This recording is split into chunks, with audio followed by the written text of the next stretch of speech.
Hello, सभी को नमस्कार। मेरा नाम राम नरेश मीना है। मैं गवर्नमेंट कॉलेज गंगापुर सिटी में असिस्टेंट प्रोफेसर के पद पर कार्यरत हूँ।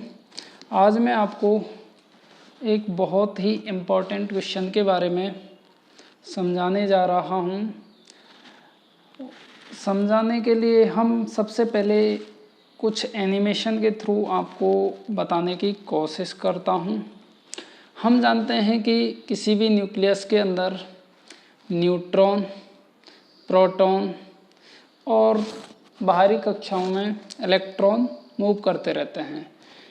इलेक्ट्रॉन वैलेंस सेल में होते हैं और जैसे जैसे हम तापमान बढ़ाते जाते हैं तो कुछ इलेक्ट्रॉन फ्री होकर एक्साइटेड स्टेट में चले जाते हैं या कंडक्शन सेल में चले जाते हैं। इसका मतलब फ्री इलेक्ट्रॉनों की संख्या बढ़ जाती है।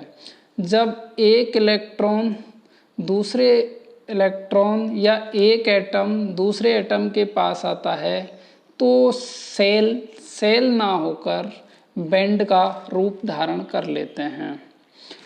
तो हम कह सकते हैं कि जैसे जैसे तापमान बढ़ाते जाते हैं बैलेंस बैंड से जो इलेक्ट्रॉन है वो एक्साइटेड होकर कंडक्शन बैंड में मूव कर जाते हैं। इसका मतलब हम कह सकते हैं कि कंडक्शन बैंड में इलेक्ट्रॉनों की संख्या बैलेंस में हुई कमी के कारण यहाँ पर एक ग्रेडियंट आ जाता है, जिसके कारण हम कह सकते हैं इलेक्ट्रिक फील्ड जनरेट हो जाता है। साथ ही हमने क्या देखा कि जब टेम्परेचर बढ़ाते हैं तो टेम्परेचर बढ़ाने के कारण भी एक टेम्परेचर का ग्रेडियंट होता है। तो हम यहाँ पर दो कंसेप्टों का बारे में आपको समझाने की कोशिश कर रहे हैं। एक तो है इलेक्ट्रिक फील्ड और एक है थर्मल टेम्परेचर। टेम्परेचर ग्रेडियंट के कारण हम क्या कह सकते हैं कि उस सॉलिड में, उस कंडक्टर में कुछ ऊष्मीय चालकता आ जाती है और इलेक्ट्रिक फील्ड होने के कारण या फ्री इलेक्ट्रॉन होने के कारण वहाँ पर विद्युत चालकता होने लगती है। कहने का मतलब यहाँ पर दो कंसेप्ट है, एक है टेम्परेचर के कारण ऊष्मीय चालकता, दूसरा है इलेक्ट्रिक फील्ड या फ्री इलेक्ट्रॉन के कारण विद्युत चालकता। तो ब्रिड्जमैन और फ्रेंज ने बताया कि जब टेम्परेचर बढ़ाते हैं, फ्री इलेक्ट्रॉन मूव करते हैं बैलेंस बैंड से कंडक्शन बैंड में, तो ऊष्मीय ग्रेडियंट होने के कारण ऊष्मीय चालकता हो जाती है। साथ ही फ्री इलेक्ट्रॉन होने के कारण विद्युत चालकता, जैसा कि यहाँ पर डायरेक्ट मैंने आपको ऊष्मीय चालकता और विद्युत चालकताओं के इक्वेशन लिखी हुई हैं। तो उन्होंने कहा कि टेम्परेचर बढ़ाने के कारण ऊष्मीय चालकता और विद्युत चालकताएं दोनों एक साथ हो रही हैं, तो इसका मतलब इन दोनों में भी कुछ संबंध होना चाहिए। तो हमने यहाँ पर क्या देखा है कि यहाँ पर ऊष्मीय चालकता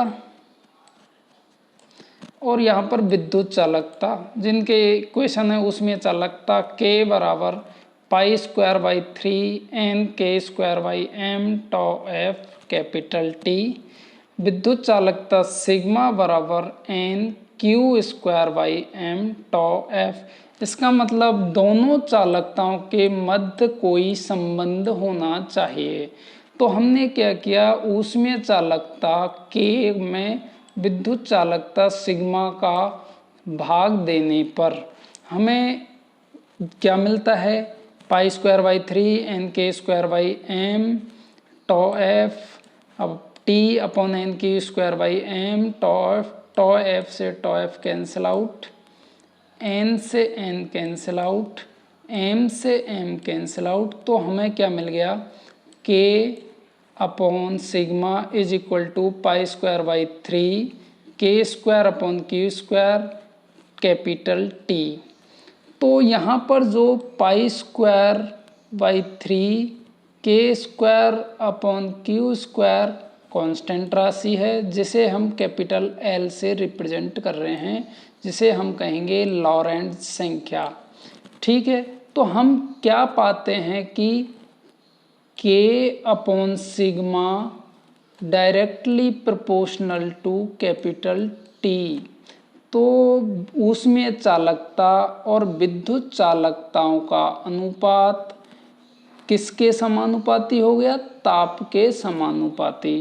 तो हम क्या क्या सीखे आज हम कि तापमान बढ़ाने पर बिजमैन और फ्रेंच ने क्या पाया कि ऊष्मीय चालकता और विद्युत चालकता, ऊष्मीय चालकता और विद्युत चालकता के मध्य एक रिलेशन होता है जो किसके समानुपाती होता है? कैपिटल टी के। तो ये चीज़ मैं आपको क्यों बता रहा हूँ, ये लास्ट ईयर में पूछा गया क्वेश्चन है, उसमें पूछा गया है वार्टेज, विडमैन और फ्रेंच लॉ। तो हम क्या लिख के आएंगे वहाँ पर? K upon sigma is directly proportional to T. डिवाई ताप से अधिक ताप पर ऊष्मीय तथा विद्युत चालकताओं का अनुपात ताप के अनुक्रमानुपाती होती है। यही बिजमैन और फ्रेंच का नियम है। मुझे लगता है आपको समझ में आ गया होगा। ठीक है, अब आपको मैं ये चीज़ आपको प्रूफ करने के लिए कि भाई ये क्वेश्चन कब कब पूछा गया है, तो मैं अपनी ऐप में आपको ले चलता। जैसे ही हम अपनी ऐप में जाते हैं, सबसे पहले साइंस क्लिक किया, फिजिक्स क्लिक किया और सॉलिड स्टेट फिजिक्स में गए। सॉलिड स्टेट फिजिक्स में यूनिट 4 में गए। तो जो टॉपिक नंबर 5 है, थोड़ा वेट करते हैं, टॉपिक नंबर 5 में लिखा हुआ है thermal conductivity and Wiedemann French law. ठीक है, साथ में यदि हम क्वेश्चनों की बात करें तो हम 2020 में पूछा गया क्वेश्चन देखते हैं। 2020 में सेक्शन ए में जो पूछा गया क्वेश्चन है वो डायरेक्टली लिखा हुआ है बिजमैन विडमैन फ्रेंच का नियम क्या है, what is Wiedemann and French law. जैसे ही हम इसको क्लिक करेंगे तो हमारे सामने आंसर निकल के आएगा। डिवाई ताप से अधिक ताप पर ऊष्मीय तथा विद्युत चालकताओं का अनुपात ताप के अनुक्रमानुपाती होता है। यही बिजमैन और फ्रेंच का नियम कहलाता है। इसे मैंने आपको एनिमेशन के थ्रू काफ़ी समझाने की कोशिश की है। Thank you very much.